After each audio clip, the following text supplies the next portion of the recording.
अब बात करेंगे मुंबई से सटे ठाणे जिले के अंतर्गत आने वाले उल्लासनगर इलाके की, जहां कुछ दिन पहले 2 इमारतों के स्लैब गिरने से 12 लोगों की दर्दनाक तरीके से मौत हो गई थी और उसके बाद उल्लासनगर मनपा प्रशासन हरकत में आया, जिसके चलते उन्होंने कईयों को नोटिस जारी की है। आपको यह भी बता दें कि यह पहली घटना जो है वो कैंप क्रमांक 1 में स्थित मोहिनी प्लेस बिल्डिंग की है, जबकि दूसरी घटना उल्लासनगर कैंप क्रमांक 2 में स्थित साई शक्ति बिल्डिंग की है। उल्लासनगर इलाके में मनपा की तरफ से 122 इमारतों को अति धोखादायक घोषित किया गया है। इसके साथ साथ उक्त बिल्डिंगों को खाली कराने का नोटिस भी दे दिया गया है। इसके अलावा कई लोगों को नोटिस जारी करते हुए उन्हें अपनी बिल्डिंग का ऑडिट कराने का भी निर्देश जारी किया गया है। इन बिल्डिंगों का बिजली और पानी काटने का आदेश मनपा प्रशासन ने दिया है। तकरीबन 23 बेहद खतरनाक बिल्डिंगों को तोड़ने का भी आदेश हो चुका है, जिसके बाद उल्लासनगर शहर के लोगों में हड़कंप का माहौल है। वहीं इस तोड़क कार्रवाई के बाद बहुत सारे लोग बेघर हो जाएंगे। इन सभी बातों को ध्यान में रखते हुए उल्लासनगर के कैंप क्रमांक 1 के प्रभाग समिति कार्यालय पर भारतीय जनता पार्टी और रिपब्लिकन पार्टी ऑफ इंडिया ने मिलकर मोर्चा निकाला और प्रशासन के समक्ष अपनी विविध मांगे रखी। वहीं भारतीय जनता पार्टी के शिष्टमंडल ने कहा कि हमने जो मांगे रखी हैं उनमें से ज्यादातर मांगे मान ली गई हैं। अब प्रभावित परिवारों के लिए ट्रांजिट कैंप स्थापित करने का निर्णय लिया जाएगा। इस मौके पर विधायक कुमार ऐलानी, विधायक गणपत गायकवाड़, विधायक निरंजन डावखरे, जिला अध्यक्ष जमुनादास पुरस्वनी, स्थायी समिति के सभापति दीपक सिरवानी के अलावा भारतीय जनता पार्टी के सभी नगर सेवक और पदाधिकारी मौजूद रहे। और आरपीआई अठौलेगढ़ उल्लासनगर की तरफ से एक विशाल मोर्चा निकाला गया था, जिसकी सूचना हमने दी हुई थी। कई बार हमने महापौर से और सत्ताधारी पक्ष से, शिवसेना वालों से कहा कि आप बैठक लगाओ। यह जो अचानक लाइट कट कर रही उसका कारण क्या है, लेकिन उन्होंने बैठक नहीं लगाई और हमें यह मोर्चा निकालना पड़ा। शिवसेना के सत्ताधारी पक्ष में बैठे हुए महापौर और उनके गट नेता वो कह रहे हैं हमको मालूम ही नहीं है कि लाइट पानी कट हुआ है। बड़े अचरज की बात है। जब हमारे राजेश भद्रिया जी ने लक्ष्यवेधी सूचना उपस्थित की, हम लोग ने चिल्लाना शुरू किया तो हमारा माइक बंद किया गया और बताया कि लाइट पानी तो कट हुआ ही नहीं है। 600 घर के लोग रास्ते पे भटक रहे हैं।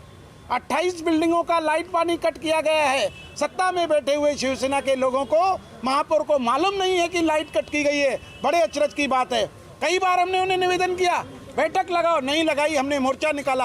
आज हमारे आमदार गणपत गायकवाड़ जी, कुमार ऐलानी जी, डावखरे जी और सभी हमारे आरपीआई के उप महापौर, हमारे आरपीआई के अध्यक्ष बालेराव जी, हमारे नरेंद्र पवार जी, सभी यहाँ आए। गणपत गायकवाड़ जी ने अंदर प्रश्न पूछा, जो प्रश्न हम बार बार पूछते हैं कि लाइट पानी कट करने का आधार क्या है।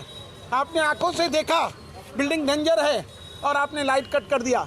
आपने कोई ऑडिट कराया, कोई इंजीनियर उधर गया, क्या किया?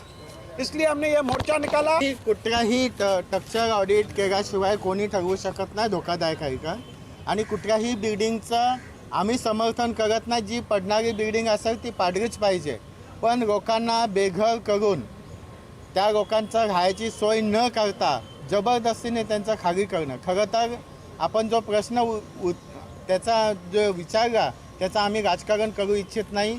जी खरोखर धोकादायक असेल ती बिल्डिंग खरोखरच त्या लोकांना राहण्याची सोय करून त्या बिल्डिंगवरती कारवाई केली पाहिजे।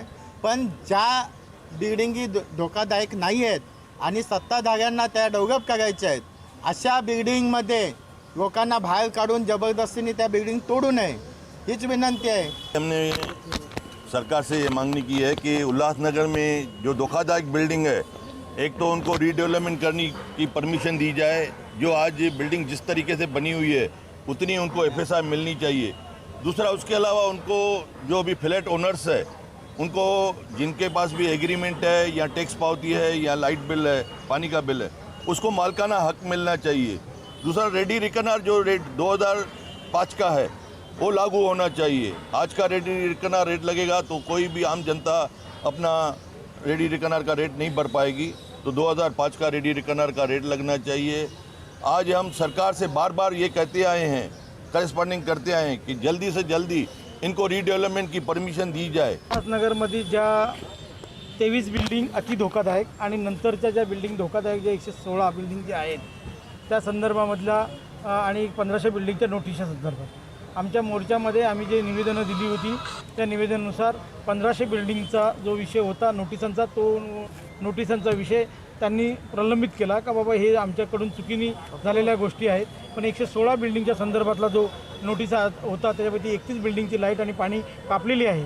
तर ती कुठल्या आमचे आमदार साहेबांनी सांगितलं, गायकवाड साहेबांनी, का कुठल्या प्रकारे तुम्ही स्ट्रक्चर ऑडिट न करता तुम्ही ती धोकादायक कशा ठरवल्या, त्या संदर्भामध्ये तुम्ही लाईट आणि पाणी का कापलं त्या संदर्भात आम्ही त्यांना बोललो. त्यांना सांगितलं का बाबा आम्ही याच्यापुढे आता उरलेल्या ज्या 80 बिल्डिंग आहेत त्यांचं कुठल्याही प्रकारे आम्ही लाईट आणि पाणी कापणार नाही. पण ज्या 31 बिल्डिंगी आहेत ज्या आता त्यांनी लाईट आणि पाणी कापलं त्याच्यात आमच्याकडं जे स्ट्रक्चर ऑडिटसाठी 15 लोक पुढे आलेले आहेत, त्या 15 लोकांना 2-2 बिल्डिंगी करून ताबडतोब देण्यात येतील आणि त्या बिल्डिंगचं स्ट्रक्चर ऑडिट झाल्यानंतर त्यांचंही लाईट आणि पाणी जोडण्यात येईल. ज्या अति धोकादायक असतील त्या तोडण्यासाठी आम्ही सहकार्य करू.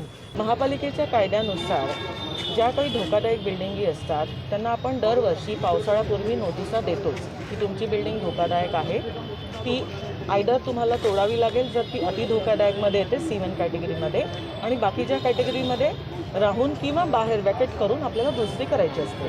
तसं दरवर्षी आपण ज्या ज्या धोकादायक बिल्डिंग्स आहेत त्यांची लिस्ट आपल्याला PWD डिपार्टमेंट जे आपल्या महापालिकेचं आहे त्यांच्याकडनं मिळते. त्यांनी केलेल्या सर्वेनुसार त्यांनी जे काही टेक्निकल आधार घेतला आहे त्यानुसार आपल्याला ती लिस्ट मिळते आणि त्यानुसार मग अनधिकृत बांधकाम विभागाकडून ॲक्च्युली नोटीस पण त्यांच्याकडनंच दिली जाते. पण त्याच्यावर पुढे जर कारवाई करायची असेल तर आपल्या विभागाकडनं वॉर्ड ऑफिसरकडनं ती कारवाई होते.